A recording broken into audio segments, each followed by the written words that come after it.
Hola muchachos, bienvenidos al curso de estructura de datos, en lo que compete la unidad número 4 que lleva por nombre las tablas hash, elaborado por un servidor, el ingeniero Pablo de León Cepeda. Bienvenidos nuevamente y comenzamos.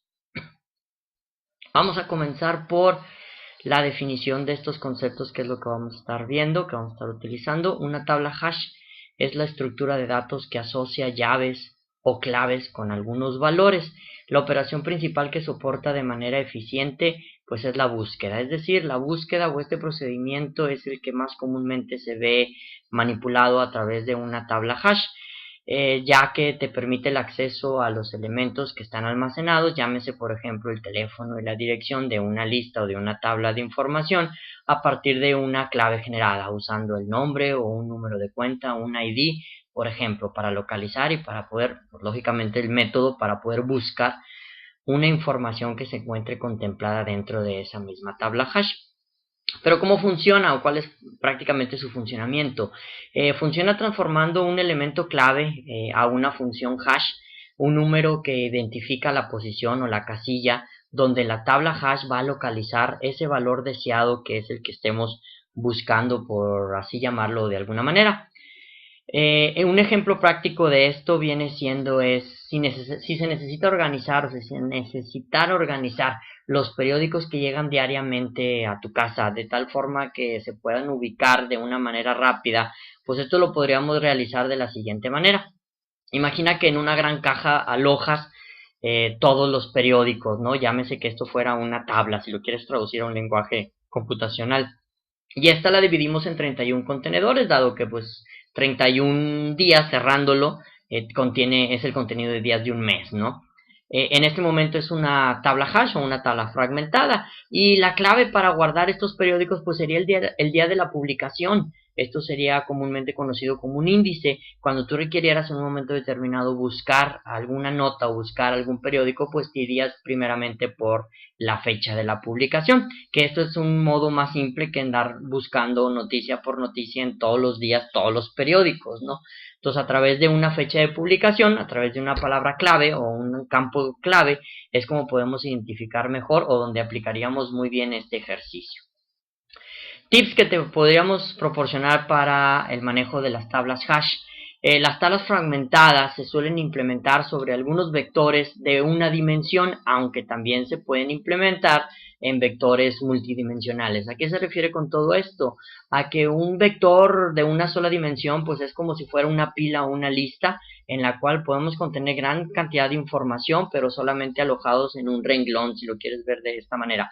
Y las multifuncionales o multidimensionales son aquellas que, pues bueno, aparte de traer mucha información, pues puede contener un sinfín de registros o un sinfín de información, ese tipo de tabla. Como en el caso de los arreglos, las tablas hash proveen un tiempo constante de búsqueda promedio. Bueno, ese es un tip en cuanto se refiere al tiempo que se puede dedicar o el tiempo que se puede tardar en buscarte una información. Las tablas hash almacenan la información en posiciones pseudo-aleatorias, así que el acceso ordenado a su contenido lo hace bastante lento. Son otros de los tips. Para usar una tabla hash, bueno, vamos a necesitar una estructura de acceso directo, normalmente o conocido como el nombre del array o el arreglo, una estructura de datos con una clave y una función resumen o un hash cuyo dominio sea el espacio de claves y su imagen o el rango de los números naturales, en este caso si se quiere hablar o localizar de números. ¿Qué operaciones se pueden hacer con las tablas hash? Prácticamente se puede insertar un nuevo registro, un nuevo dato con la sentencia o la estructura inserción, una clave y el valor.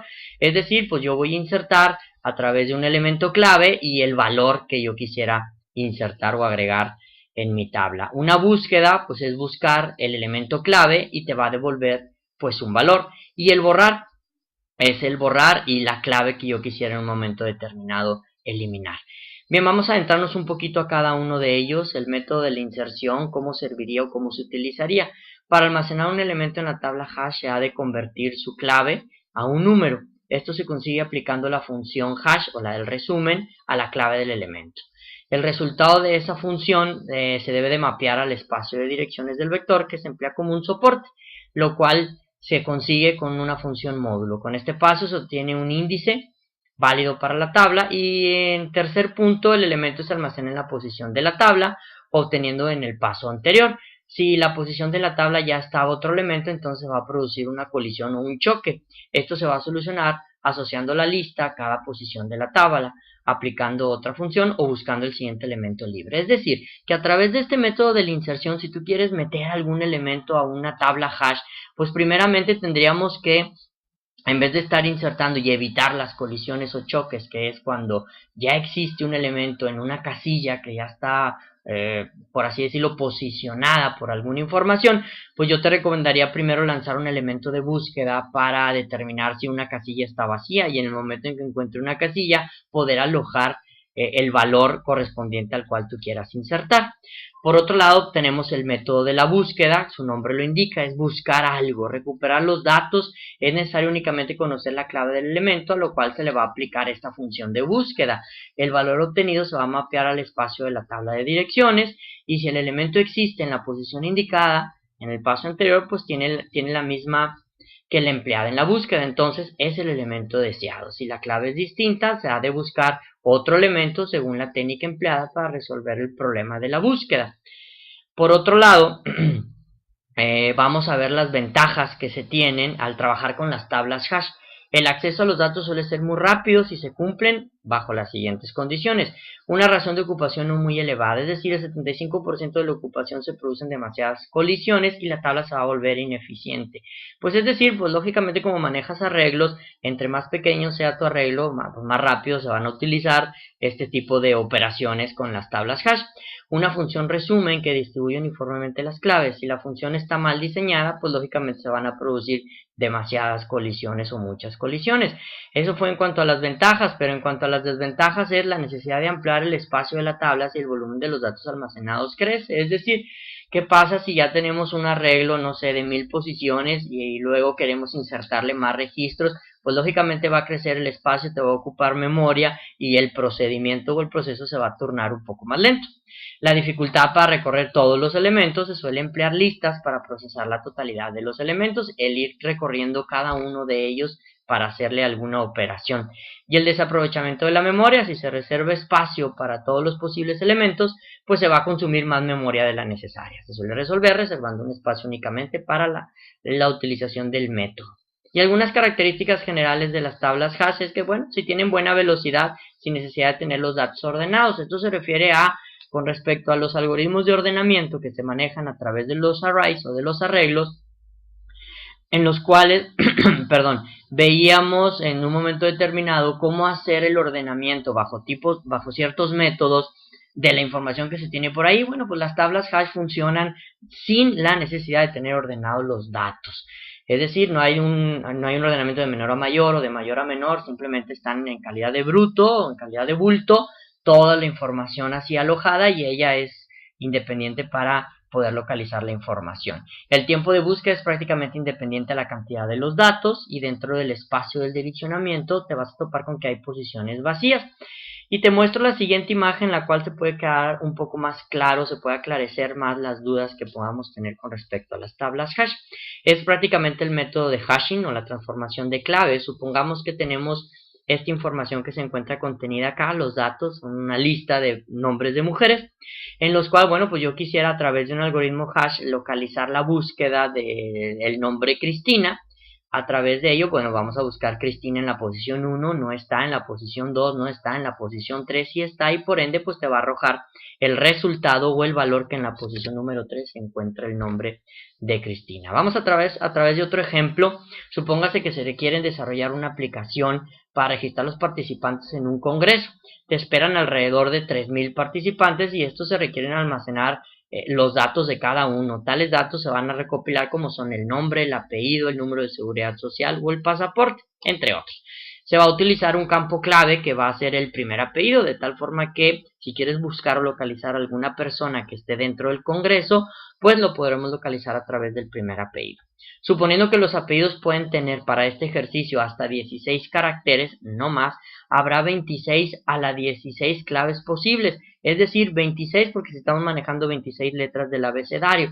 ¿Qué pasa con aquellos apellidos que son muy comunes? Llámese un González, un Gutiérrez, un Guevara.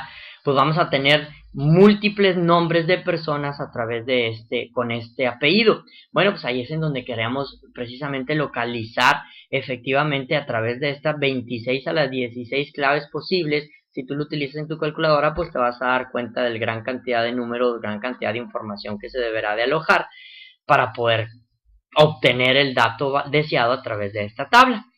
Para este ejemplo, el problema cómo asignar la clave a todas las posibles en una dirección de la memoria. Su solución pues es a través de una función de transformación. Pero ¿cómo va a resultar esta función? Pues que las tablas hash se aplican cuando el conjunto de claves posibles es mucho mayor al de las claves reales a almacenar. Recuerda cómo lo platicamos, cómo lo discutimos este punto en clase, para que lo tengas un poquito más fresca esa información. Bien, a continuación, bueno, se dice, algunos desplegados que se pueden manejar por ahí, se dice que dos claves distintas, supónganse que sea x1 y x2, dos nombres de campos diferentes, pero son sinónimas para una función de transformación. Si la tabla hash de un elemento, si estos dos campos pues son iguales, ¿no? Se dice que se ha producido un desbordamiento cuando una nueva clave se aplica a una dirección de memoria completamente que ya esté ocupada. Y se dice que se ha producido una colisión cuando dos claves distintas se aplican sobre una misma celda. Bien, algunos métodos de construcción que pueden ser útiles para la realización o la elaboración de tablas hash son la división, el plegado, la comprensión, extracción y otros. Para lo cual, bueno, pues se encargó una actividad ahí en el área, ahí en el aula, para ver un poquito a detalle estos tipos de métodos de construcción. Bien, por mi parte sería todo. Agradezco mucho tu atención. Espero que te pueda servir esta información que te estoy proporcionando y posteriormente nos veremos en futuras publicaciones. Muchas gracias.